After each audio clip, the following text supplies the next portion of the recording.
ये basic steps in genetic engineering और दूसरा जो क्वेश्चन है वो अचीवमेंट्स ऑफ जेनेटिक इंजीनियरिंग है। ये दोनों लॉन्ग जो मैं दोबारा बता रहा हूँ, ये आपने सबसे ज़्यादा अच्छी तरह करने हैं क्योंकि ये हर साल जो है वो बोर्ड के पेपर में आते हैं।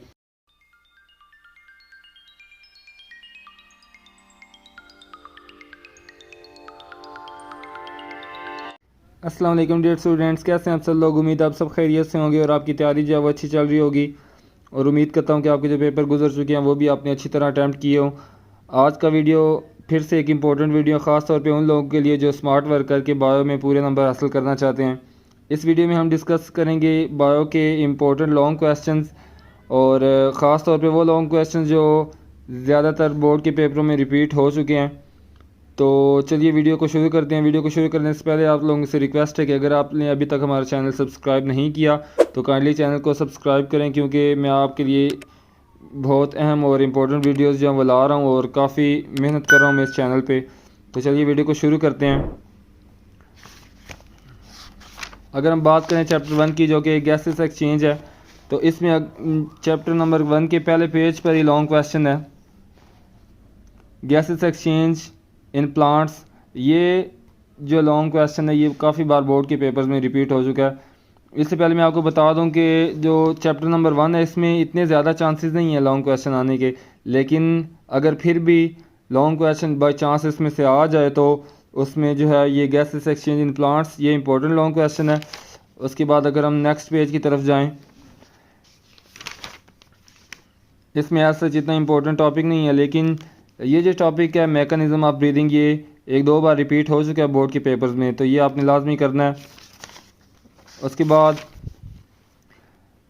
रेस्पिरेटरी डिसऑर्डर्स, इसके साथ मैं आपको बताता चलूँ कि जो जितने भी डिसऑर्डर्स हैं पूरी बुक में जिस चैप्टर में, वो आपने लाजमी करने होते हैं। जिस तरह आपने केमिस्ट्री में आज देखा कि जो इस्तेमालात होते हैं, जो भी यूज़ होते हैं किसी भी चीज़ के, जैसे यूज़ ऑफ इथीन, इथाइलिन, इस तरह जितने भी टॉपिक्स हैं यूज़ के, वो आपने करने होते हैं। इसमें देखें तो रेस्पिरेटरी डिसऑर्डर्स, इनमें से भी जो सबसे ज़्यादा इम्पोर्टेंट है वो यहाँ पे ये है लंग कैंसर, और उसके बाद एंड वाला टॉपिक जो है बैड इफ़ेक्ट्स ऑफ स्मोकिंग। ये इम्पोर्टेंट टॉपिक्स हैं। चलिए चैप्टर नंबर 2 की तरफ चलते हैं। चैप्टर नंबर 2 होमियोस्टेसिस का चैप्टर है। इसमें अगर देखें तो यहाँ पे होमियोस्टेसिस इन प्लांट्स, इसमें ये 2-3 टॉपिक्स हैं, कोई से भी आपसे पूछे जा सकते हैं। Removal of extra water, extra carbon dioxide, extra metabolic waste. उसके बाद नेक्स्ट पेज पर अगर हम देखें तो इसमें 2 मज़ीद टॉपिक्स हैं। एक यहाँ पे अगर आपको नज़र आ रहा हो तो osmotic adjustment in plant,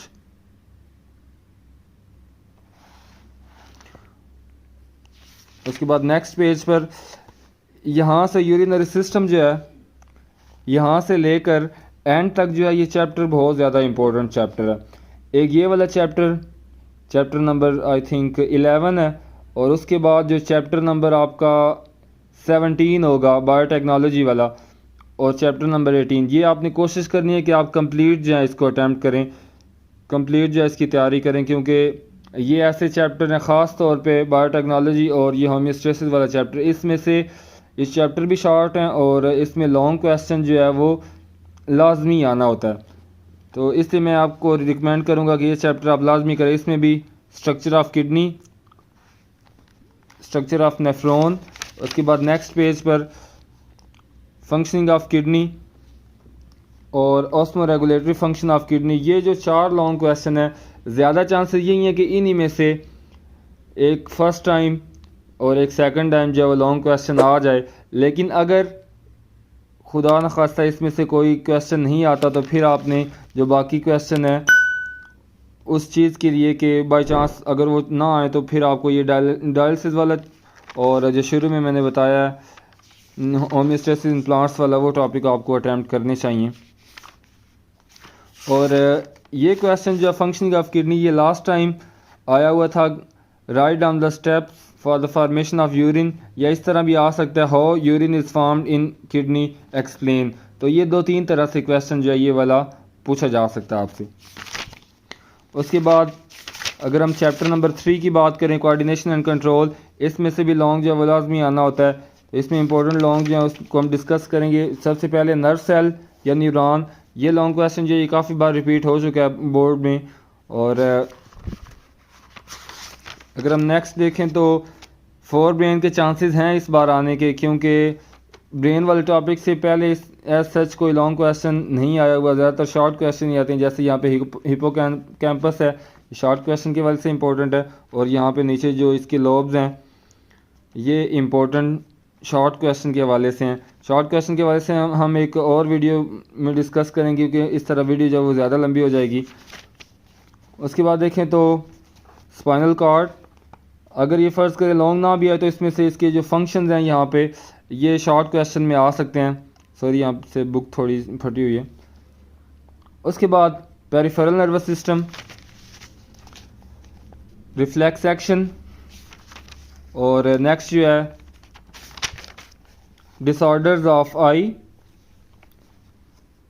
human ear structure इसका, ख़ास तौर पे डायग्राम। और अक्सर बच्चे जो वो डायग्राम जो हैं वो छोड़ देते हैं, तो मैं आपको रिकमेंड करूंगा कि अगर आप पूरे नंबर हासिल करना चाहते हैं तो लॉन्ग क्वेश्चन आपको अच्छी तरह अटैम्प्ट करने होंगे। और लॉन्ग क्वेश्चन ख़ास तौर पे बायो में तभी पूरे मार्क्स मिलते हैं जब आप उसको डायग्राम के साथ एक्सप्लेन करें।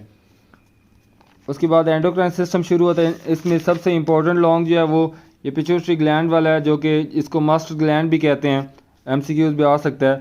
और दूसरे नंबर पे इतना ज़्यादा इम्पोर्टेंट नहीं है, लेकिन अगर फ़र्ज़ करें ये पिट्यूटरी ग्लैंड ना आए तो थायराइड ग्लैंड और फीडबैक मैकेनिज़्म जो है इसके आने के चांसेस ज़्यादा हैं। और एंड पे फिर डिसऑर्डर्स, तो डिसऑर्डर्स का मैंने आपको पहले ही बताया कि जितने भी डिसऑर्डर्स हैं बुक में वो आपने लाजमी करने हैं। उसके बाद अगर हम बात करें स्पोर्ट एंड मूवमेंट की, तो इसमें एज सच लॉन्ग क्वेश्चन के आने के चांसेस नहीं है इस बार, लेकिन फिर भी अगर बाई चांस कोई क्वेश्चन आ जाए तो वो मैं आपको बता दूं कि वो कौन सा आ सकता है। इसमें यहाँ पे देखें तो टाइप्स ऑफ जॉइंट्स हैं। उर्दू मीडियम में ऐसे भी आ सकता है कि जोड़ों की इकसाम बयान करें। ये लास्ट टाइम आई थिंक उससे पिछली दफ़ा जो ये क्वेश्चन आया हुआ था। और यहाँ पे है ये एंटागोनिस्टिक एक्शन है, मसल एंड मूवमेंट वाला, ये आपने बयान करना है अगर ये आ जाए तो।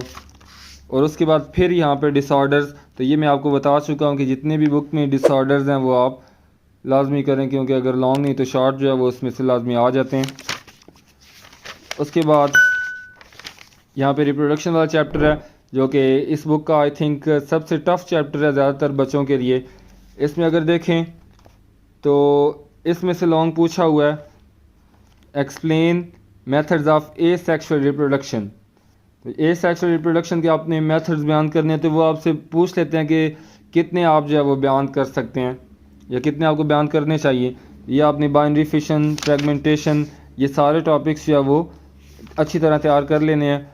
उसके बाद इसको आई थिंक आपको गो थ्रू कर लेना चाहिए, क्योंकि एज सच ये पेपर में आया हुआ नहीं है क्वेश्चन, लेकिन फिर भी आप एहतियातन इसे गो थ्रू कर लें। और ये जो है ये इम्पोर्टेंट टॉपिक है, आर्टिफिशियल वेजिटेटिव प्रोपिगेशन, और हो सकता है वो आपको इसके साथ डेफिनेशन भी पूछ लें।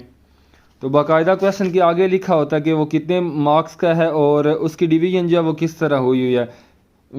जैसे लिखा हुआ है 1 + 2 इसका मतलब है 1 नंबर की उसकी डेफिनेशन होगी और 2 नंबर की एक्सप्लेनेशन, और शायद 1 या 2 नंबर की डायग्राम जो वो आ जाए। उसके बाद नीचे इसके एडवांटेजेस हैं, ये एक दफ़ा आप पढ़ लेंगे तो आपको ये क्लियर हो जाएंगे, याद हो जाएंगे, जस्ट गो थ्रू कर लें। उसके बाद यहाँ पे आता है structure and life cycle of flowering plant. तो उसमें से भी ज़्यादा इंपॉर्टेंट जो है वो फ्लावरिंग प्लांट का लाइफ साइकिल है, जो यहाँ से शुरू हो रहा है। और उसकी नेक्स्ट पेज पे ये जो डायग्राम है ये आपने कोशिश करके लाजमी बनानी है। ये वाली डायग्राम आपने इसको अच्छी तरह अटैम्प्ट करना है। फिर पॉलिनेशन जो इतना कोई इम्पोर्टेंट टॉपिक भी नहीं है, और अगर आ भी जाए तो ये इजी टॉपिक है जो आप 6ठी क्लास से पढ़ रहे हैं आई थिंक। और उसके बाद structure and development of seed and germination of seed, ये इम्पोर्टेंट टॉपिक है। और सबसे इम्पोर्टेंट टॉपिक जो मुझे लगता है इस बुक का वो है गैमीटोजेनेसिस, फॉर्मेशन ऑफ गैमिट्स। अब इसमें से भी बच्चे जो है अगर ये लॉन्ग क्वेश्चन आ जाए तो वो कंफ्यूज होते हैं, और कंफ्यूजन ये होती है कि इसमें यहाँ पे स्पर्मेटोजेनेसिस और oogenesis की डेफिनेशन नहीं लिखी हुई, तो वो डेफिनेशन आपको इस पैराग्राफ के यहाँ पे एंड पे मिल जाएगी। Formation of sperm in testis is called spermatogenesis and formation of eggs in ovaries is called oogenesis। तो डेफिनेशन आपने यहाँ से पिक करनी है और वो लिखनी इन पैराग्राफ्स में, और उसके नीचे डायग्राम आ जाएगी। फिर फर्टिलाइजेशन शॉर्ट क्वेश्चन के हवाले से है, लेकिन आपने कोशिश करनी है कि आप इसको अगर वो ज़्यादा आसान पेपर बना दे तो फिर इसके आने के चांसेस हैं, अदरवाइज़ इतने ज़्यादा चांसेस इसके नहीं हैं। लेकिन शॉर्ट क्वेश्चन में ये फर्टिलाइजेशन या इसकी टाइप्स जो है वो आ सकती हैं। फिर रिप्रोडक्शन इन रैबिट जो है ये इंपॉर्टेंट है, और मेल रिप्रोडक्टिव सिस्टम जो है ये इन दोनों में से ज़्यादा इंपॉर्टेंट है। अगर फ़र्ज़ करें ये लॉन्ग ना भी आए तो इसमें ये नीचे शॉर्ट क्वेश्चन हैं, प्रोस्टेट ग्लैंड और कॉपर्स ग्लैंड, ये क्वेश्चन जो है ये अक्सर रिपीट होता है, इसमें डिफरेंस क्या है या इन ग्लैंड्स का फंक्शन क्या है। नेक्स्ट पेज पर फिर वैसे ही फीमेल रिप्रोडक्टिव सिस्टम, इससे ज़्यादा मेल रिप्रोडक्टिव सिस्टम के आने के चांसेस हैं, लेकिन अगर ज़्यादा पेपर चेंज होता तो ये भी आ सकता है। लेकिन मैं रिकमेंड करूँगा कि आपने मेल रिप्रोडक्टिव सिस्टम को ज़्यादा अच्छी तरह अटैम्प्ट करना है और प्रिपेयर करना है। और एंड पे एड्स जो है ये अक्सर बच्चे जो है ये छोड़ देते हैं। ये ऐसा टॉपिक है जो 1 या 2 बार आई थिंक रिपीट हो चुका है बोर्ड के पेपर में, और इस बार भी चांसेस हैं इसके आने के, तो ये आप अच्छी तरह प्रिपेयर करके जाएं। इसमें भी शॉर्ट क्वेश्चन आ सकते हैं। What do you know about STDs, इसकी तारीफ़ करें और इसकी एग्जांपल में एड्स लिखें। उसके बाद नीचे एड्स की जो है सिम्टम्स हैं वो क्या होती हैं या किस वजह से एड्स जो है वो डिज़ीज़ जो है वो फैल सकती है। वैसे भी ये एक ऐसे ख़तरनाक बीमारी जिसका अभी तक कोई इलाज नहीं है, और इससे वैसे भी अवेयरनेस होनी चाहिए लोगों में। तो मैं रिकमेंड करूँगा कि ये आप पेपर के हवाले से भी अटैम्प्ट करें और अपनी लाइफ के हवाले से भी ये क्वेश्चन जो है वो अच्छी तरह तैयार करें, क्योंकि ये ऐसा नॉलेज है इस क्वेश्चन में जो आपको अपनी प्रैक्टिकल लाइफ में भी आपको काफ़ी हेल्प आउट करे। उसके बाद अगर हम बात करें इनहेरिटेंस की, तो एज सच इसमें से भी लॉन्ग क्वेश्चन के आने के चांसेस जो हैं वो कम हैं, लेकिन अगर बाई चांस इसमें से लॉन्ग आए तो आपने ये वाटसन एंड क्रिक मॉडल जो कि आज 10th की केमिस्ट्री के फर्स्ट ग्रुप का जो फर्स्ट टाइम पेपर हुआ उसमें ये आया हुआ था DNA के बारे में, तो ये केमिस्ट्री वाला वही सेम टॉपिक है। उसके बाद इसमें काफ़ी शॉर्ट क्वेश्चन है, ट्रांसक्रिप्शन, ट्रांसलेशन, अलील्स क्या होते हैं, हेट्रोजाइगस, होमोजाइगस, जीनोटाइप और फिनोटाइप में डिफरेंस क्या है। इसमें ज़्यादातर शॉर्ट क्वेश्चन के आने के चांसेस हैं। और यहाँ पे एक क्वेश्चन लिखा हुआ है सेंट्रल डोगमा, ये बच्चे जो है वो छोड़ देते हैं, तो ये सेंट्रल डोगमा क्या होता है ये भी आपने अच्छी तरह प्रिपेयर कर लेना है। तो इसमें लॉन्ग क्वेश्चन आने के चांसेस जो हैं वो बहुत कम है, लेकिन अगर आ जाएं तो ये वाला और इससे लेकर एंड तक ये सारे लॉन्ग क्वेश्चंस ही हैं। को डोमिनेंस एंड इनकम्प्लीट डोमिनेंस ये ज़्यादा इंपॉर्टेंट टॉपिक है। नेक्स्ट पेज पे इवोल्यूशनरी वेरिएशन, इसमें से भी अगर देखें तो ये आ सकता है variation leads to evolution explain. और अगर ये ना भी आए इसमें से भी शॉर्ट क्वेश्चन ये ख़ास तौर पे थ्योरी ऑफ स्पेशल क्रिएशन क्या है, या what do you know about Charles Darwin. और यहाँ पे ये जो 4 पॉइंट बने हुए ये सोर्सेज ऑफ इवोल्यूशन, और फिर नीचे कॉन्टीन्यूस एंड डिसकॉन्टीन्यूस वेरिएशन जो हैं, सॉरी ये सोर्सेज ऑफ वेरिएशन और नीचे डिसकॉन्टीन्यूस एंड कॉन्टीन्यूस वेरिएशन जो है उसके बारे में शॉर्ट क्वेश्चन आपसे पूछा जा सकता है। फिर नेक्स्ट पेज पे मैकेनिज्म ऑफ इवोल्यूशन जो नेचुरल सेक्शन है, और एंड पर इसका आर्टिफिशियल सिलेक्शन। ये टॉपिक जो है ये शॉर्ट सा टॉपिक है, इजी भी है, और ये लॉन्ग क्वेश्चन 3 से 4 बार बोर्ड के पेपर में पूछा जा चुका है। उसके बाद अगर हम बात करें मैन एंड हिज एनवायरनमेंट की, इसमें से flow of energy important topic है। अगर ज़्यादा आसान बना दें तो कंपोनेंट्स ऑफ इकोसिस्टम ये 9th का टॉपिक है, सॉरी 9th का नहीं लेकिन ये इजी सा टॉपिक है प्रोड्यूसर, कंज्यूमर और डिकम्पोजर के बारे में, तो ये आप एक दफ़ा गो थ्रू कर लें एहतियातन। फिर यहाँ पे इम्पोर्टेंट ये टॉपिक बहुत ही ज़्यादा इम्पोर्टेंट है, इकोलॉजिकल पिरामिड्स। उसके बाद कोशिश करें कि ये आप डायग्राम्स ना बनाएं, लेकिन ये पिरामिड टाइप जो है वो लाजमी बना दें ये साथ लिख कर। और फिर बायोकेमिकल साइकिल्स हैं, इसमें से भी जो इम्पोर्टेंट है वो कार्बन साइकिल वैसे ही है, और जो नाइट्रोजन साइकिल है इसमें अगर लॉन्ग ना भी आए तो शॉर्ट जो है इसमें आने के चांसेस हैं। और नेक्स्ट पेज पर यहाँ पे एक शॉर्ट क्वेश्चन है, बच्चे अक्सर छोड़ देते हैं, inter specific and intra specific interactions. इसमें से भी शॉर्ट के चांसेस हैं, लेकिन यहाँ पे जो टॉपिक है सिम्बियोसिस, इसमें लॉन्ग क्वेश्चन ये इम्पोर्टेंट है और अक्सर ये बोर्ड के पेपरों में आप देखते हो कि ये टॉपिक जो है ये एक इम्पोर्टेंट टॉपिक है। और इसकी ये आगे सारी टाइप्स बयान करनी, म्यूचुअलिज्म, कोमेंसलिज्म और पैरासाइटिज्म। और ये अगर आप टॉपिक यहाँ से जो शुरू हो रहे हैं, ये आपकी केमिस्ट्री का जो चैप्टर आपने किया है ग्लोबल वार्मिंग वाला, उसमें भी आपने ये सारे टॉपिक्स किए होंगे, तो एक दफ़ा इसे गो थ्रू करें क्योंकि ये केमिस्ट्री के साथ ओवरलैप कर रहे हैं। आज ही आपका केमिस्ट्री का टेस्ट जो है वो हुआ है ये सारे, और इसमें से भी जो इनके इफ़ेक्ट्स हैं वो आप अच्छी तरह तैयार कर लेना। देख सकते हैं आप ये सारे वही टॉपिक हैं, वाटर पोल्यूशन, इंडस्ट्रियल इफ्लुएंस या एग्रीकल्चर इफ्लुएंस, ये सारे वही टॉपिक हैं। एसिड रेन के असरात क्या है, ग्लोबल वार्मिंग क्या है। तो उसके बाद एंड पे ये अगर देखें कंजर्वेशन ऑफ नेचर, इसमें ये 3R स्ट्रेटजी है, ये एक दफ़ा गो थ्रू कर लें। ये 8वीं वाला टॉपिक ही है, इतना मुश्किल नहीं है। और इसमें ये प्लान्स जो हैं ये आप ज़्यादा अच्छी तरह करें। उसके बाद जैसे कि मैंने आपको बताया कि बायोटेक्नोलॉजी ये, और जो होम्योस्टेसिस वाला चैप्टर है ये आप, और एंड वाला फार्माकोलॉजी वाला चैप्टर ये आपको चाहिए कि आप कंप्लीट जो है इसकी तैयारी करें। इसमें भी अगर देखें तो स्कोप एंड इम्पोर्टेंस, उसके बाद ये 9th वाला ही है, alcoholic and lactic acid fermentation. और इसमें ये फूड्स के बारे में आई थिंक इसमें आप जो है वो रटा लगा सकते हैं, इतना कंसेप्चुअल तो नहीं है। लेकिन ये जो टेबल है ये MCQs के हवाले से भी मैं दोबारा बता रहा हूँ, ये टेबल जो है MCQs और शॉर्ट क्वेश्चन के हवाले से इम्पोर्टेंट है। और ये इंडस्ट्रियल प्रोडक्ट्स जो है ये लॉन्ग क्वेश्चन के तौर पे भी आ सकता है। फिर नीचे फर्मेंटर, उसकी टाइप्स के बारे में और एडवांटेज।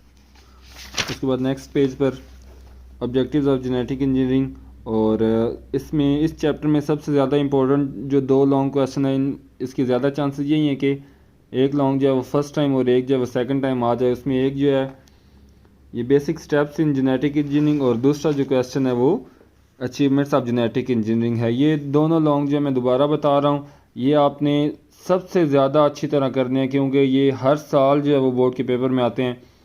और उसके बाद नेक्स्ट पेज पे सिंगल सेल प्रोटीन है, तो सिंगल सेल प्रोटीन जो है ये भी एक बार लॉन्ग क्वेश्चन आ चुके बोर्ड के पेपर में, तो इसको गो थ्रू कर लें। और लास्ट चैप्टर जो फार्माकोलॉजी वाला, ये कोशिश करेंगे इसको कंप्लीट याद करें। इसमें भी मेडिसिनल ड्रग्स, इसकी टाइप्स हैं आगे, इसमें यहाँ से मारूजियाँ और शॉर्ट क्वेश्चन जो वो भी आते हैं। फिर एंटीबायोटिक्स और उसके ग्रुप्स, और एक बार जो है ये रिपीट हो चुका है, sorry 2 bar, drug addiction and associated problems. और फिर यहाँ पे एंटीबायोटिक्स और उसके ग्रुप्स, और यहाँ पे एंड पे वैक्सीन के बारे में कि वैक्सीन क्या है, इसकी हिस्ट्री बयान करें और इसका मोड ऑफ एक्शन जो है वो बयान करें। मैं उम्मीद करता हूँ आपको मेरी ये वीडियो पसंद आई होगी। इसको लाइक करें, दोस्तों के साथ शेयर करें ताकि उनका भी फ़ायदा हो, और हमारे चैनल को सब्सक्राइब करें ताकि आप और इस तरह की अच्छी वीडियो से फ़ायदा हासिल कर सकें। बहुत शुक्रिया।